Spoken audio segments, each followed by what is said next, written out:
Good afternoon. Let's continue with our next class on quantifiers. So in the previous class, we have completed existential quantifiers definition, and today we will see an example for the same. So the example is P of x denotes the statement x greater than 3. So the statement, the predicate is x greater than 3, and we have to find the quantification of existential quantifier of P of x. So we have to find the truth value for this, and the domain is real numbers. So if the domain is all real numbers, now we have to go back to our property of existential quantifiers. Existential quantifier definition was if the existential quantifier is true, if the predicate is true for any one of the value in the domain, then it is true. Okay, and it is false if and only if P of x is false for every element of the domain. So if it is false, if it is false for every element of the domain, then your existential quantifier will be false. Now, if the domain is real number, so we have all the numbers from minus infinity to plus infinity. Now, so when will be the condition x greater than 3 be true? Let's take x is equal to 4. If we take x is equal to 4, 4 is greater than 3, the existential quantification is true for the value 4. Okay, so even if the existential quantification is true for one value, then this will be true. Okay, so the overall answer is true. Now, what is the numbers? What is the domain of the numbers for which the quantification is true? For all the numbers from 4 to infinity, the quantification is true. Okay, so this is the solution. The truth value over here will be true. Next, let's see the next example. Before that, let's just have the solution. So x is greater than 3 is sometimes true, and for example, when x is equal to 4, so for all numbers from 4 to infinity, the quantification will be true. Next, let q of x denote the statement x is equal to x plus 1.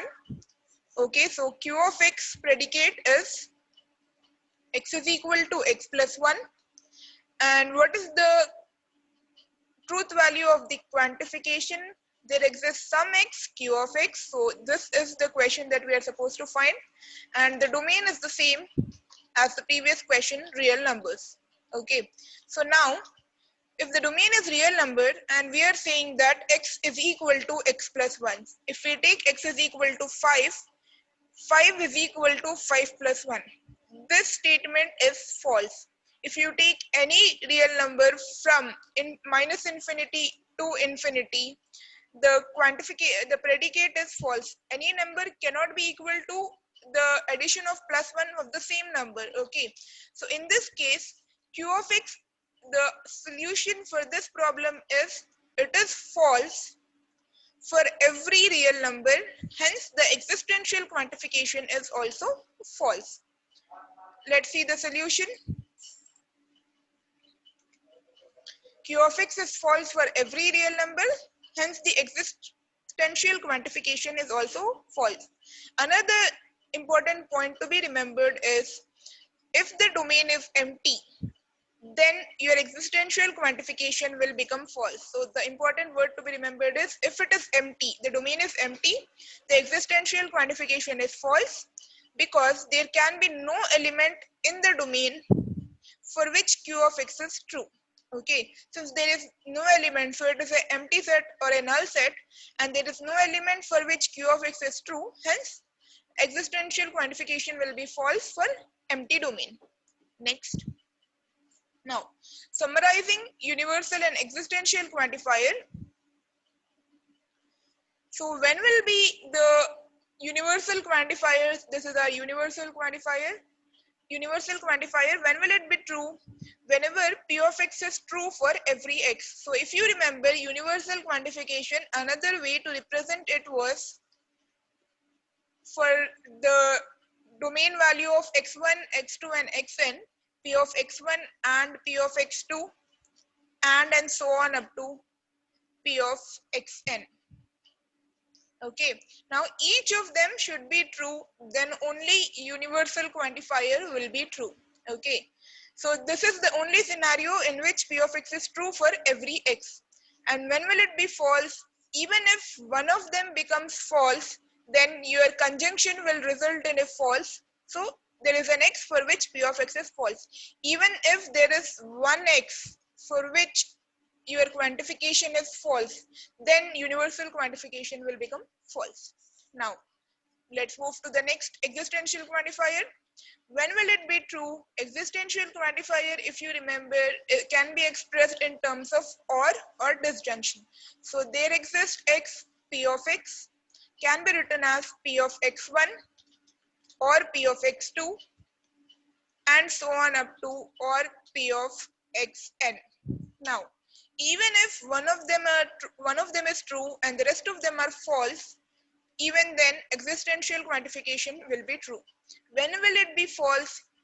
If all of them are false,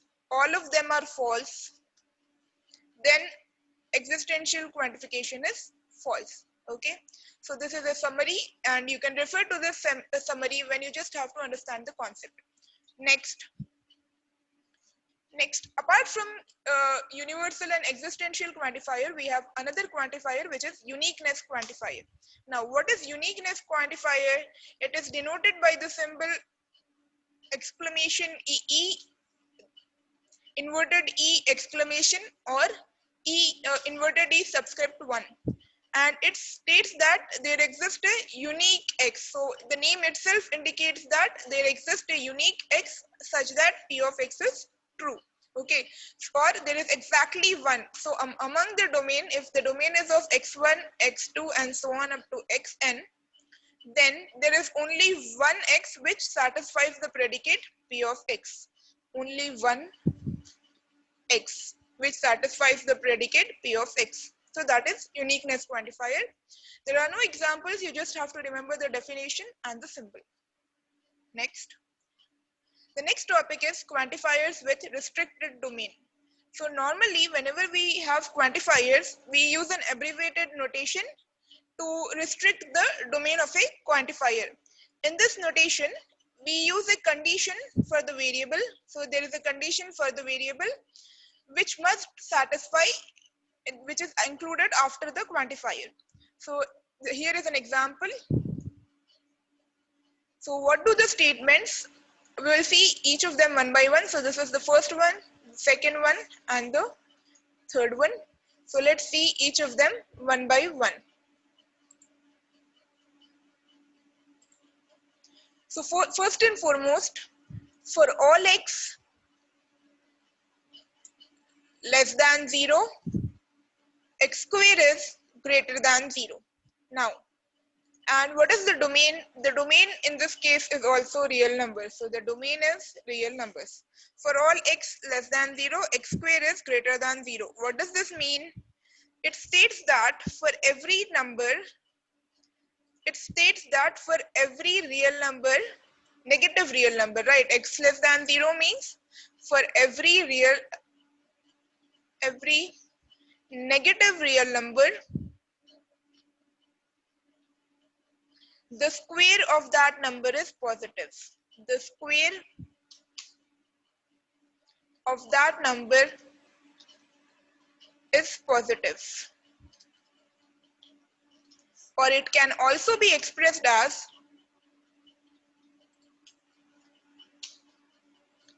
the square of a negative real number,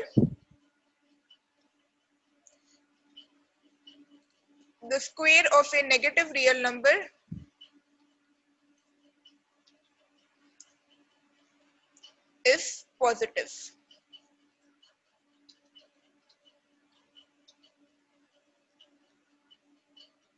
Okay.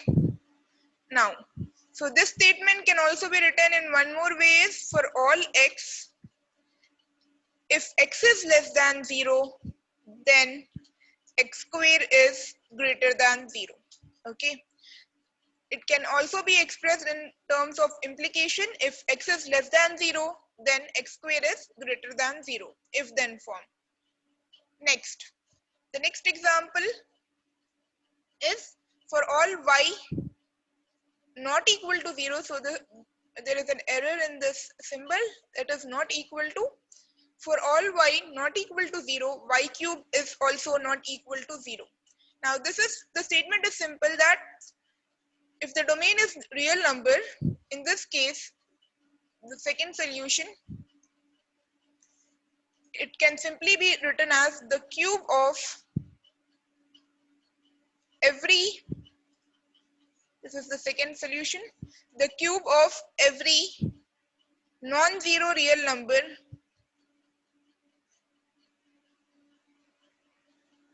is not 0.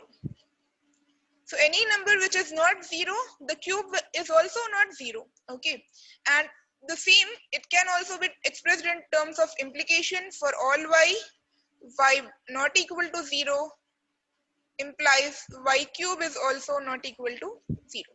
Okay, and the last one, instead of a universal quantifier, it is existential quantifier. And over here we have the statement is there exists some z greater than 0 for which z squared is equal to 2. Now for this statement, it is saying that for some number, the square of that number is 2, or it can be written as there is a positive square root of 2. Okay, so if you take z is equal to root 2, that means there is a positive, that z value is greater than 0. So there is a positive square root of 2.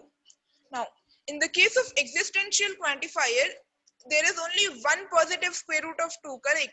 So in this case, the existential quantifier can be expressed in terms of there exists some z greater than 0 and z square is equal to 2. Now, why are we using implication in this case and the symbol of conjunction in this case?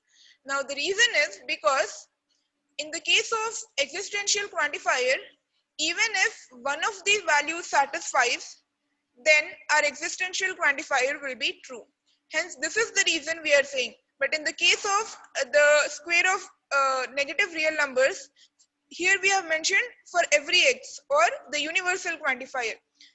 Over here, if the first condition is true, then the second condition must also be true. So for this reason, we are saying that it should use implication.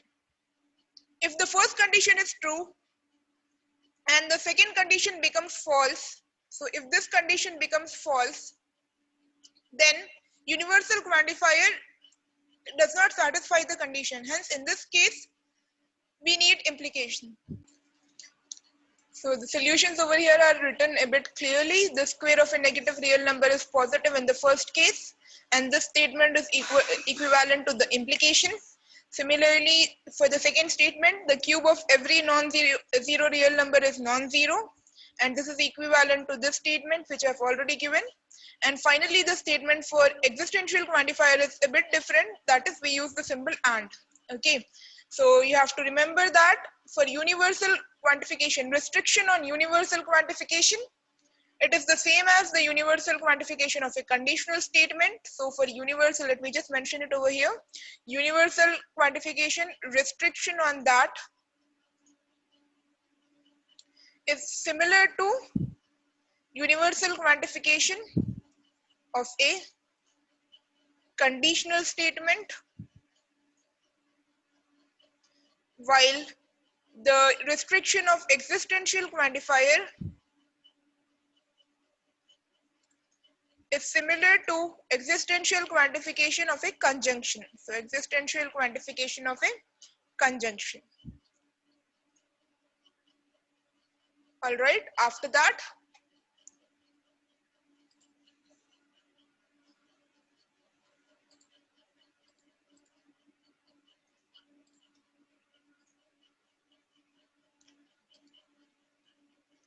now, So the same points have been discussed here. The restriction of a universal quantification is the same as the universal quantification of conditional statement, and existential quantification is for same as conjunction. Next, precedence of quantifiers. The quantifiers for all and there exist have higher precedence than all logical operators. So if you remember, we have already studied precedence of logical operators, and over there, if you remember, the negation has the highest priority. After that, we had conjunction, disjunction, implication, and then at last by implication. Now you have to remember that for all and there exist have higher precedence than all logical operators. Okay, so example is for all x p of x or q of x is similar to, first we have to perform for all on p of x, and then we have to OR it with q of x. So the entire thing will be done second. Similarly, over here for all x p of x or q of x is, in other words, it means that for all x p of x or q of x is rather than first ORing it, this is completely wrong. So first you are not supposed to OR it and then apply the universal quantifier. First apply the universal quantifier. So let me just write it. First apply the universal quantifier and then use the connectives. Next, binding variables. Whenever a quantifier is used on the variable x, we say that this occurrence of the variable is bound. So anytime if you're saying that there exists x p of x and p of x is greater than 3, that means x over here is bounded by the quantifier. Okay, so x is bound or the variable is bound. And whenever the variable is not bounded by a quantifier, or if you're not using a variable along with a quantifier, then that variable is said to be free. Okay, so an example can be there exists x p of x and the predicate is x plus y is equal to 1. Now we have a quantifier for x but not for y. So in this case, x is bound and y is free. Okay, and the part of a logical expression to which a quantifier is applied is called the scope of a quantifier. Okay, so in this case, whatever part of the logical expression for which we are applying the quantifier, it is called the scope of a quantifier. Now, another thing, a variable is free if it is outside the scope of all quantifiers in the formula. Okay, so the variable is called as free variable if that variable is not in the scope of the quantifier. Let's see an example to understand these concepts. In this statement, there exists x plus y is equal to 1.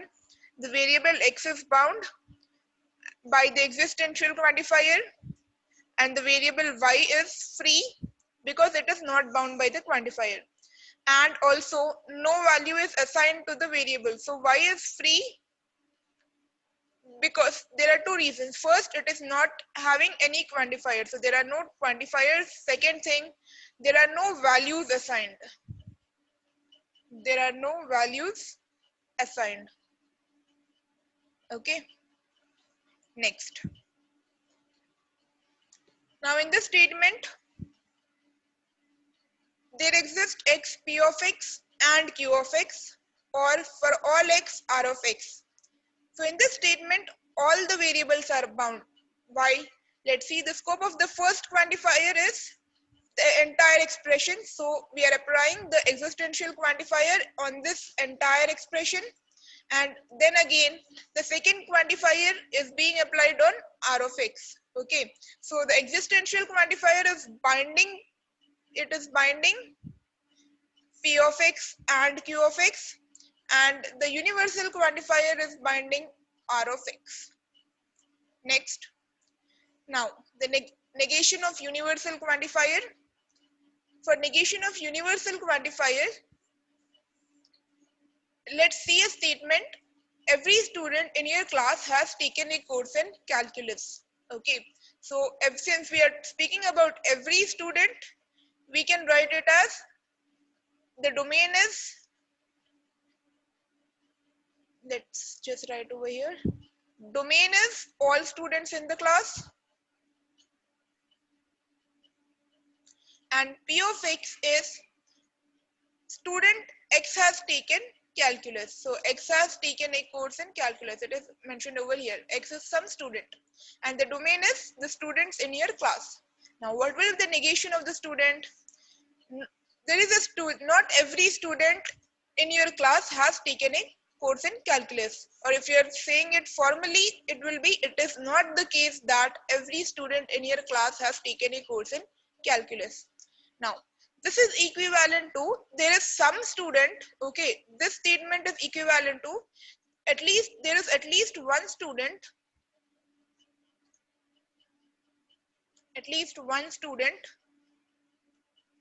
who has not taken a course in calculus. Okay, so this means our statement was X has taken a course in calculus. Now in this statement we are saying X has not taken a course in calculus, and we are speaking about at least one, or there exists one student. So it can be, this statement can be expressed as our last statement, X student has not taken a course in calculus, is negation of P of X, and there is at least one, or there exists one student who has not taken a course in calculus, can be expressed by using the existential quantifier. So this means whenever we are applying negation to the universal quantifier, it is equivalent to applying negation to the predicate along with an existential quantifier. So it can be remembered similar to the way we will remember De Morgan's law. If you are applying negation to for all, it is being converted to existential, and the predicate, if we are applying negation to the predicate, we will directly negate the predicate. Okay. Now next will be negating existential quantifier. Now let's look at negating existential quantifier. So consider the same proposition. There is a student in this class who has taken a course in calculus. So earlier it was every student over here. Now this is being changed to there is a student. So it means since there is at least one student we are speaking about, so we have existential quantifier X, and then P of X. P of X is same, that X has taken a course in calculus,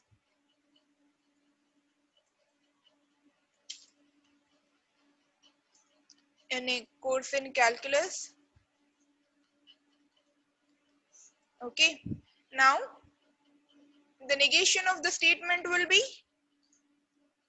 it is not the case, if we write it in the correct form, it is not the case that there is a student in the class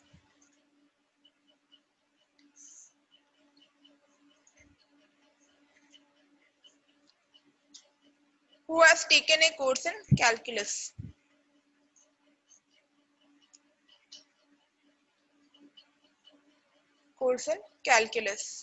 Okay, or we can even write it as, what does the statement mean? There are some students in the class. It is not the case that there is a student in the class who has taken a course in calculus. It means that every student in the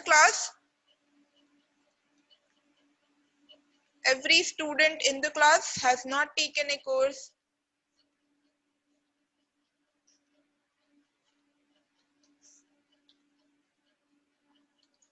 in calculus. Okay, so which is basically the universal negating the existential quantifier. If we can simplify it, it is simply is equivalent to P of X. Okay, so whenever we apply negation to the entire statement, the existential quantification is changed to universal quantification, and vice versa. So this example gives us the formula for negating the existential and the universal quantifiers. So let's see the solution. Okay, so negation is, it is not the case that there is a student in this class who has taken a course in calculus. So it is simply saying that there is no student in this class who has taken a course in calculus, which is equivalent to every student not taking the course in calculus. So basically for all x, negation of q of x. So over here the predicate is taken as q of x while I took it as p of x. You can take any variable, any letter to represent the predicate. Now the formula will be this. So both of these negations, whenever you are applying negations to quantifiers, they are known by something known as De Morgan's law for quantifiers. Okay, so if you remember De Morgan's law for proposition, we were applying negation to P and Q and P or Q. If you remember, it was this: negation of P or Q, negation of P and Q. Similarly, over here we are applying negation to the existential and the universal quantification. So this is a table where it simply defines, if we apply negation to existential quantifier along with the predicate, it is equivalent to universal quantifier and the negation of the predicate. Okay, and the other cases, the vice versa case. Now, when is this negation true? This negation is true for every x, p of x is false. Okay, if for every x, p of x is false, then this negation will be true. And when will it be false? There is an x for which p of x is true. Okay, so it will be false in the case whenever there is one, at least one x which is satisfying the condition, then it will be false. The same is the case for there is an x for which p of x is false. Okay, so when the negation is true, when there is at least one x which is false, then your entire quantifier will be false. And in the last case, p of x is true for every x. Okay, if you look carefully, this is similar to the quantifiers table, except that the cases have been jumbled. So this case, p of x is true for every x, was for all x when it was true. Okay, so now it is for the negation of for all x, and it is when it is false. Okay, now the next thing, another thing which can be explained over here with respect to these De Morgan's law for quantifiers is this. So if you remember, I have said in the beginning of the quantifier class that for all x, p of x is equivalent to p of x1 and p of x2 and p of x3 and so on up to p of xn. Okay, now where x1, x2 and so on up to xn are the domain. Over here, if you apply negation to this statement, if you're applying negation to the entire statement, it means applying negation on both LHS and RHS. Okay. Now this will be equivalent to, whenever you're applying negation to the predicate, it will be simply applying negation to the predicate. So negation of p of x1. Now this and will be changed to or. Okay. So negation of p of x1 or negation of p of x2 or all of the and in the formula will be changed to or, and the negation will be applied to the predicate. So over here, or negation of p of xn. Okay, if we take the negation common for all of those, then it will be p of x1 or p of x2 or p of xn. Now if you look carefully, this is the formula for the existential quantifier p of x, and since we have a negation for the predicate, this will be existential quantification of a negated predicate. Okay, so we have obtained the formula whenever we are applying negation to for all. Similarly, you can prove the other part where you are supposed to take existential quantification and the formula, apply negation on both the sides, and you will get the same.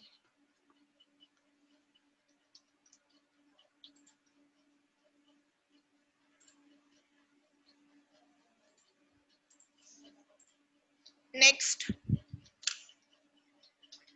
now we have, what are the negations of the statement there is an honest politicians and all Americans eat cheeseburgers? So over here, we are supposed to find the statement's negations. Okay.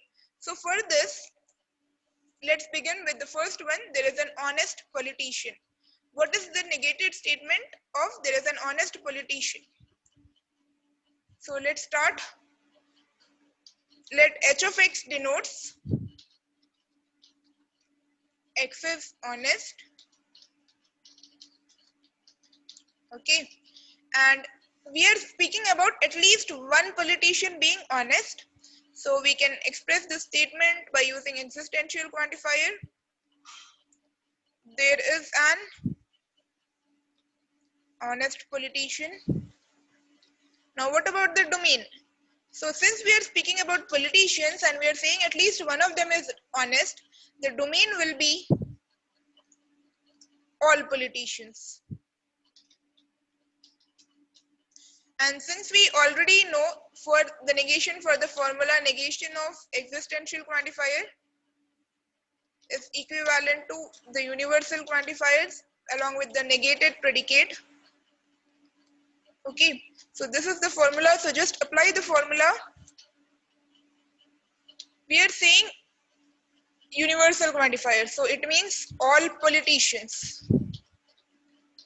Okay, this part of this formula means all politicians. What about this part? H of x was x is honest. Negation of h of x will be x is dishonest. So all politicians are dishonest. Okay, this is the first one. Now let's move with the second one.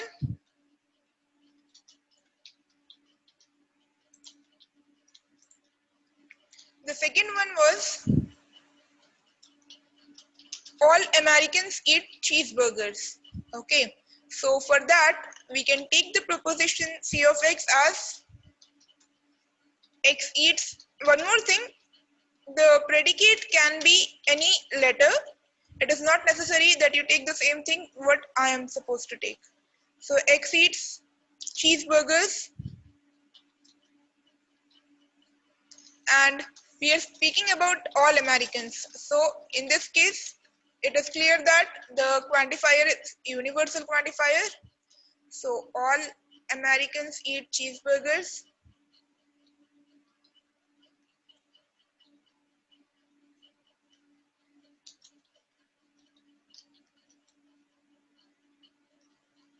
Okay, and the domain is all Americans.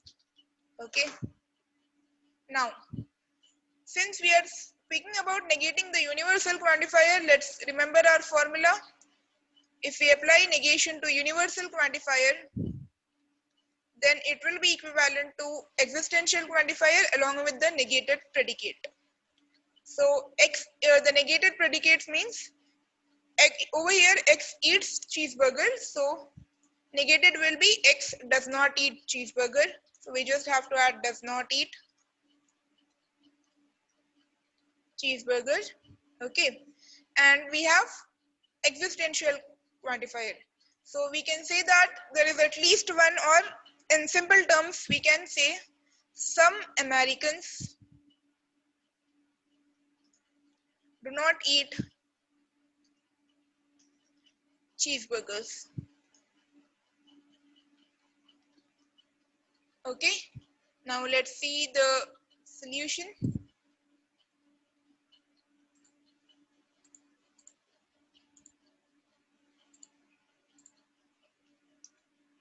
So over here, every time you are giving the solution, you are supposed to clearly specify what is the predicate what is the quantifier that you are using, the domain, along with the formula, or instead of the statement formula you can write it in this form.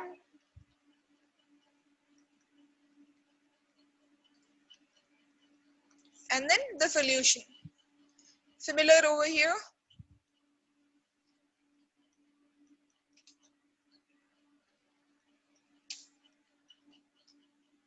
Okay. Now the next thing, translating from English into logical expressions. Now for this, we are supposed to translate the logic English statement into logical expressions.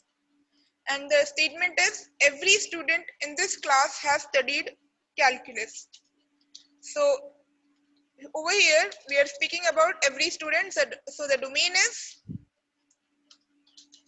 students in the class, all students in the class.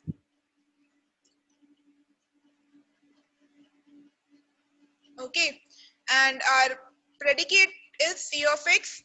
X has studied calculus.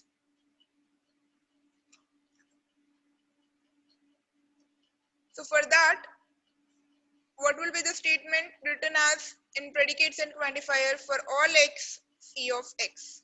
Okay, this is the statement. Let's see the solution. If the domain consists of students in the class, then for all X, C of X, X has studied calculus, and we write it as for all X, C of X. Now, what about if the domain consists of all people? Okay, if I'm changing the domain from all students to all people. Now, we are supposed to write it in this way.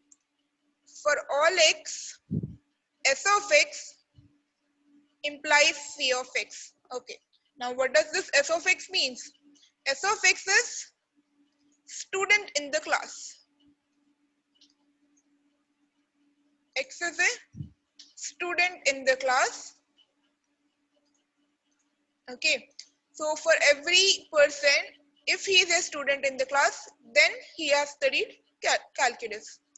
Okay, or it can also be written as, for all X, S of X implies Q of X comma calculus. So if he is a student in the class, then X has studied the calculus. Okay, so over here, Q of X comma calculus is basically of this form, Q of X comma Y.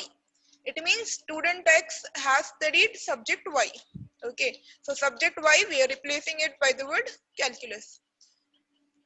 This solution is only valid if the domain is changed. If the domain is all students, then the solution that I've explained earlier will be correct. Next. Now, what about the statement? Express the statement, some student in this class has visited Mexico. Now we are speaking about some students. Okay, some, so it is definitely which quantifier? Existential. And we can say our predicate is M of X. X has visited Mexico. Okay, X has visited Mexico. Now this can be written in the form as, for some X, M of X. Now, the next thing, every student in this class has visited either Canada or Mexico. Now, this is a bit different. Every student in this class has visited Canada or Mexico. For this statement, we have to introduce another predicate, which is C of X. So for the second statement, we are saying that if the predicate is, if the domain is all students, then for all X, C of X is for Canada and M of X is for Mexico.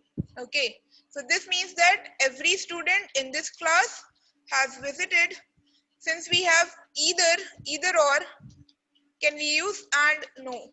So we should instead use or.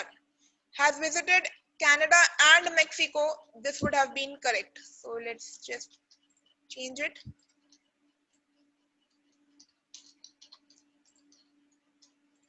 So every student in this class has visited either Canada or Mexico. In this case, it will be for all x, c of x or m of x. Okay. Now,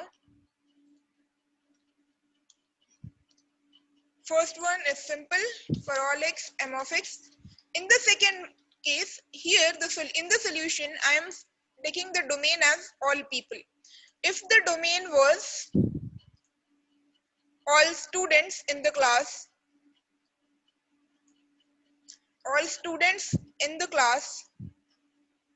then our predicates and quantifier statement was very simple. It was c of x or m of x. Okay. Now, instead of that, the same way as we took in the earlier example, we are changing the domain to all people. So in the case of the domain being all people, first we have to say that if one of the people is a student, or if the person is a student, okay, so s of x is a student. If x is a student, then he has visited either Canada or Mexico. Okay, so the same thing has been mentioned here for every person x. If x is a student in this class, then x has visited either Mexico or he has visited Canada. The only reason the solution is changing is the domain. Okay, if the domain is all people, the solution will be this. Let me just highlight it.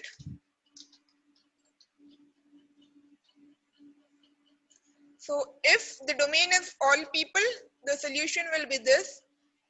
If in case the domain is all students or all the students in the class, the solution will be the simple one. Okay. Next. The next topic is nested quantifiers. So if you remember, we studied something in the earlier subject, C language. We have studied about nested loops. Now nested quantifiers apply the same logic. That is, if one quantifier is nested or inside another quantifier, then it is called as a nested quantifier. Let's see the introduction. Two quantifiers are nested if one is within the scope of the other. Okay, if one is within another, then it is called as a nested quantifier. This is the example for all x. There exists y, x plus y is equal to 0. Okay, so now this is similar to for all x. If we consider this entire thing as q of x, okay, so for all x, q of x. Now what is here q of x? There exists y and x plus y is equal to 0 is p of xy. It is our predicate, x plus y is equal to 0. And q of x is the entire thing. There exists y, p of xy. Okay. So what does this statement mean? It states that for every real number, since we have x along with universal quantifier, so we say for every real number x, there is a real number y, or there are some real numbers y such that x plus y is equal to 0. There is at least one real number which will give us x plus y is equal to 0. Suppose if we take the example x is equal to 5, what should be the other real number, that is x plus y is equal to 0. So if x is 5, then y should be minus 5. So 5 minus 5 will be equal to 0. So we are saying for every real number, there should be one real number where x plus y is equal to 0. So this statement basically is the additive inverse. That is x plus y is equal to 0, which means x is equal to minus y. Okay. So this is the additive inverse property. The same can be expressed using nested quantifiers. So this is just the introduction. Let's see another example. The example is translate into English the statement for all x, for all y, if x is greater than 0 and y is greater than 0, then xy is less than 0. Okay. What is the domain? The domain is again all the real numbers. Every time we have a predicate and quantifier statement, we always have to look for the domain. Now, the statement here is basically if x is positive, if x is positive and y is negative, then xy is negative. Okay, or it can also be written as the product of a positive real number and a negative real number is always negative real number. Okay,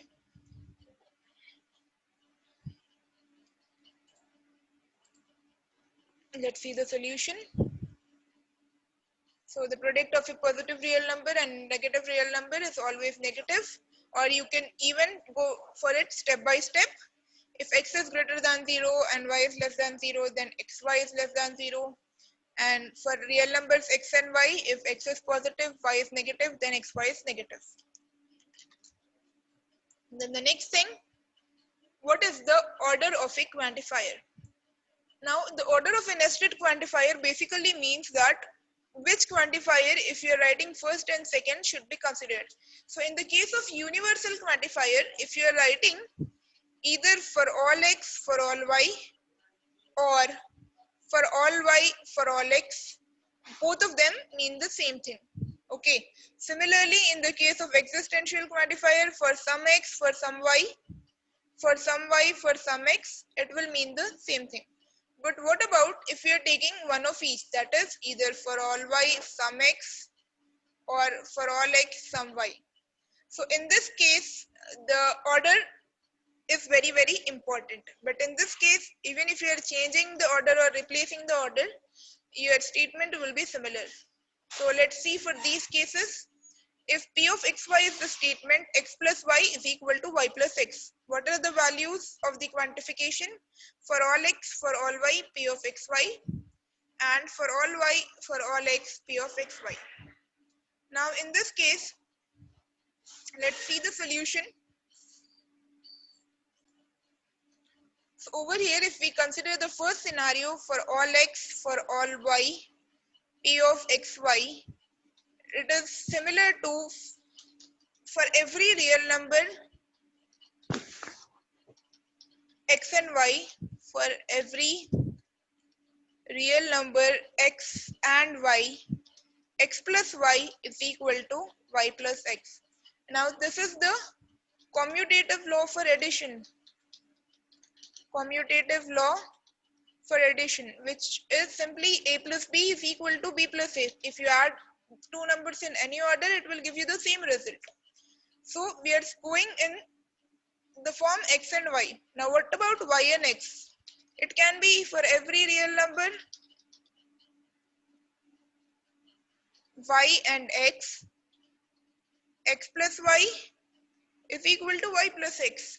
So it means the same thing. So over here, the truth value for the quantification is that both of the statements are commutative law for addition of real numbers.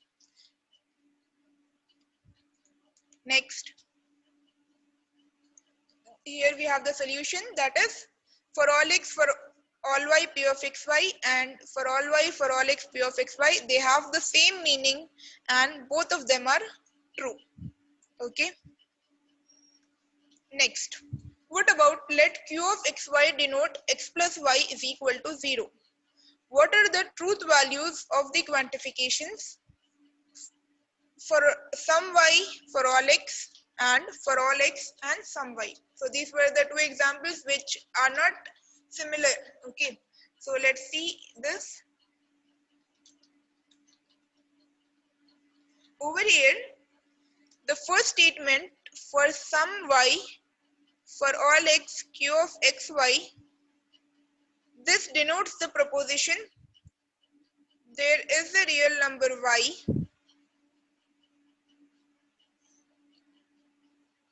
such that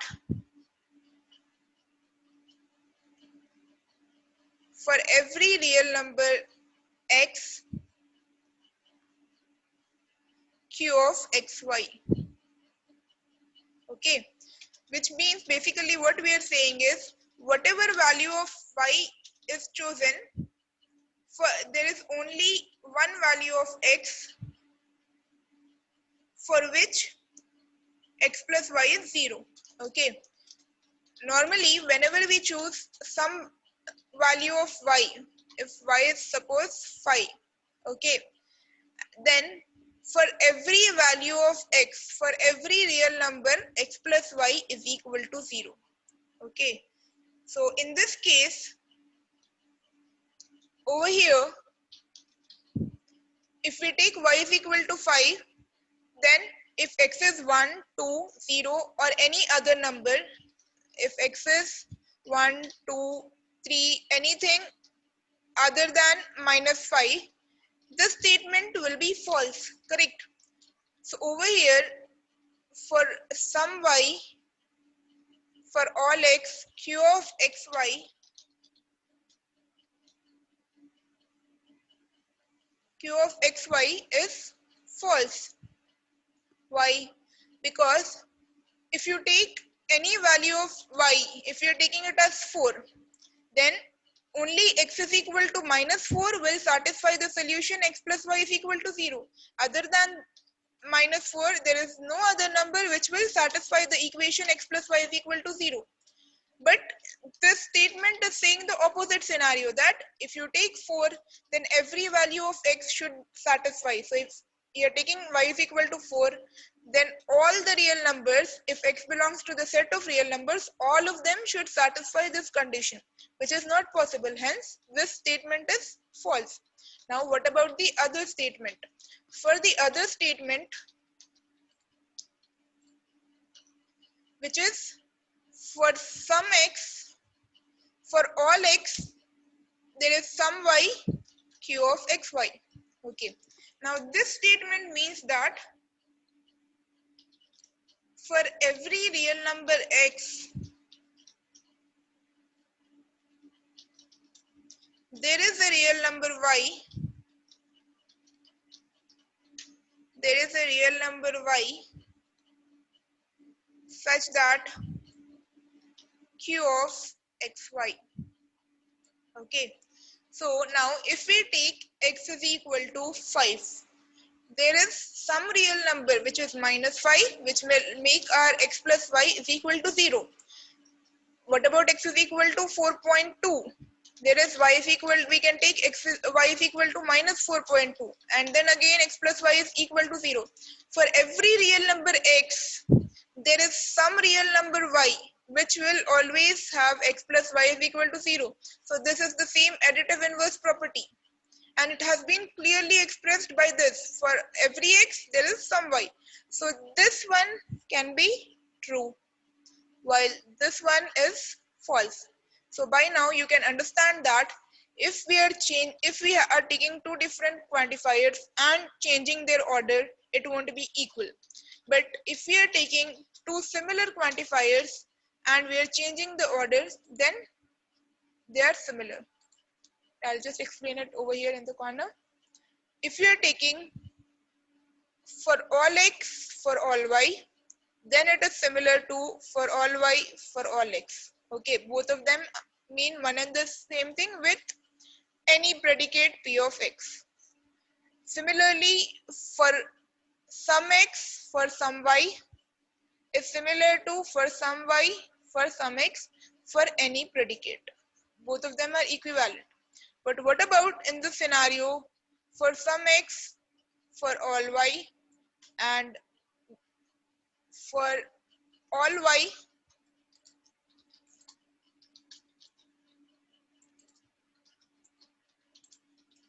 for all x, and some y? In this case, the order of quantifier will change the truth value. They are not equivalent. Will change the truth value. These two orders are not equivalent. Okay. So this is important and to be remembered if there is any question on nested quantifiers. Let's just see the solution.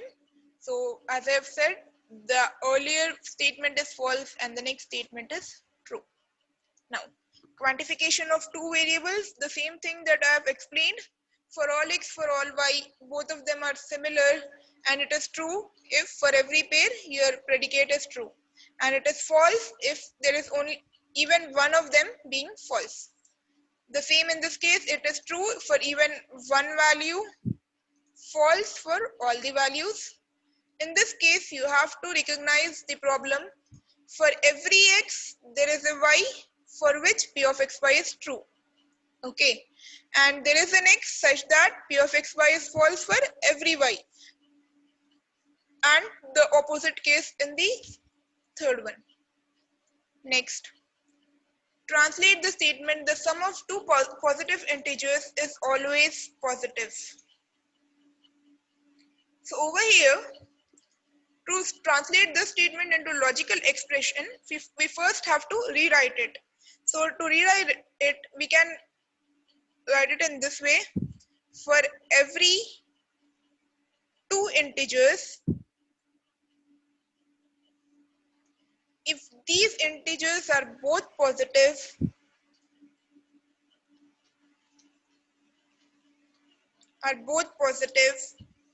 then the sum of these integers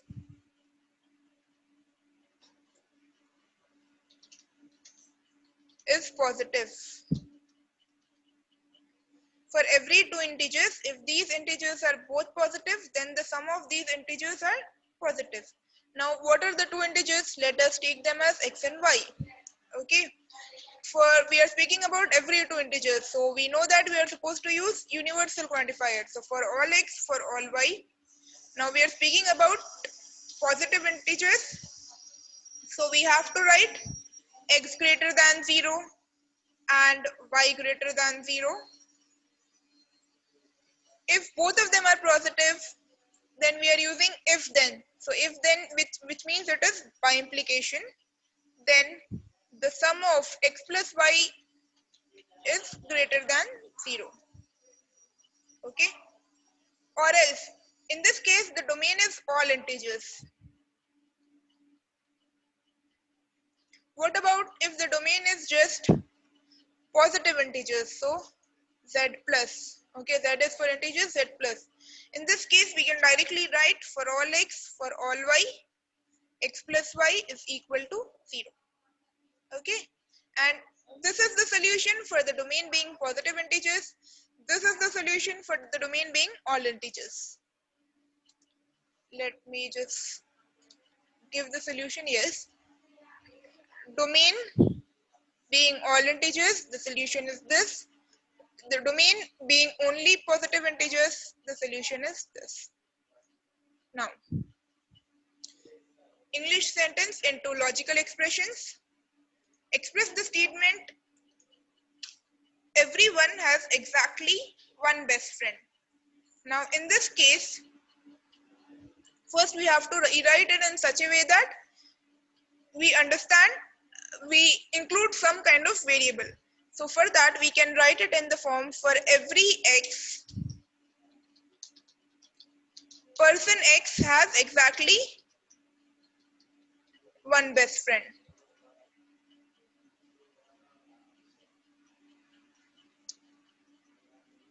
Okay, now, so we are speaking about for every x, so we know we can include the universal quantifier for all x, and our statement one best friend, so we can simply say that our predicate is person x has exactly one best friend. Now, a difficult part over here is exactly one. What do you mean by that? Here, the exactly one means that suppose if there is person y, there is a person y. This person y is the best friend of x. Okay. And further, there is another person z. That person z, he should not be person y, that is, he is not the person similar to y, and he should not be the best friend of x. So he should not be the best friend of x. Okay. Now, this predicate can be introduced in this way, that best friend of X is Y. Okay. It means Y is the best friend of X.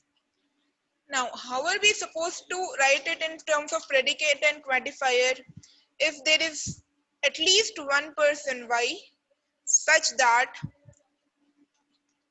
Y is the best friend of X and I have another person Z, and for every Z, Z is not the same person as Y, then Z is not the best friend of X. So we are mentioning over here negation. Okay.